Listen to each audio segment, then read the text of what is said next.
one of the things I keep saying to head teachers is we have to be shouting sometimes about some of the things that we do really well. They accept that that's the standard, so they just do it.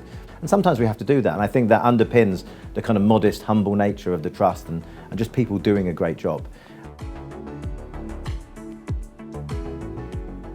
My name is Benedict Ashmore-Short. I am the CEO, recent CEO of TPAT. I like to think of myself as the conductor of the orchestra. We have some amazing schools here, amazing head teachers, an amazing central team, and opportunities exist for children that wouldn't exist if we weren't doing a fantastic job.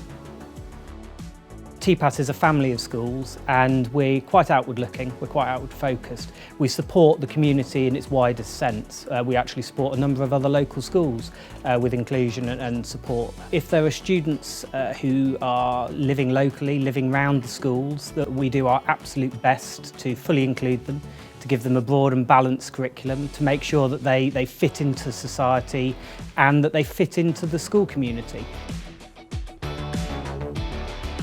Staff here really fight and are ambitious for the children of TPAT, but also care deeply about the way we interact with each other.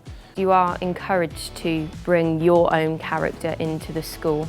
There are opportunities for students to do whatever they want to. So we've got science club, we've got debate club. And again, it's just about that community of not sort of separating gender or community or culture. Everybody's together and everybody's encouraged to pursue whatever they want to.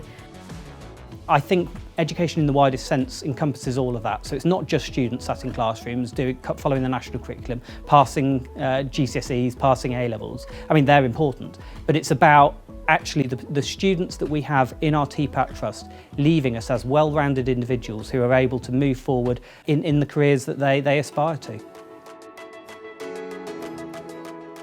We identified an opportunity for a really local teacher training programme within Swindon. Outside of the TPAT, we also approached 3 local schools with which we have really collaborative relationships with, and we set up the Swindon Teacher Training Partnership.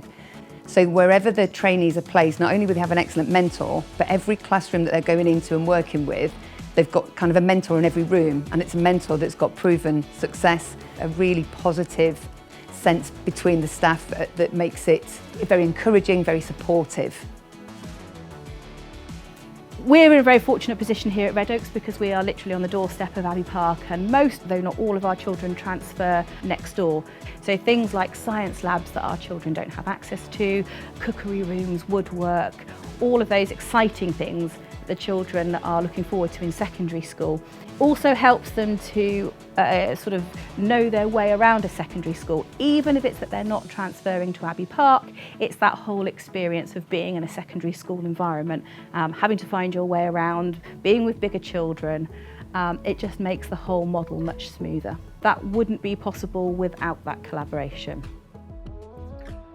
With the primary schools as well, a lot of the children came sort of from the primary into year 7 knowing each other, whether that was from their primary school or primary schools across the TPAT community that had collaborated previously on sort of sports days or anything. A lot of them knew each other, which was really nice because it kind of took that anxiety away of everybody coming from completely different schools who had completely different ethoses. We can give children that self-belief, if we can give children that drive, that passion for learning, that is the quickest way that they will achieve their absolute potential and then move on in their lives. We know children have suffered incredibly during this past 18 months. They've made a sacrifice, and I think now it's our time to pay them back as adults. And I think we need to come together and look at those solutions and look at the opportunities that we can offer children going forward. To be able to walk out of school knowing that you have a value to society is probably one of the most fundamental things that will underpin a really good education.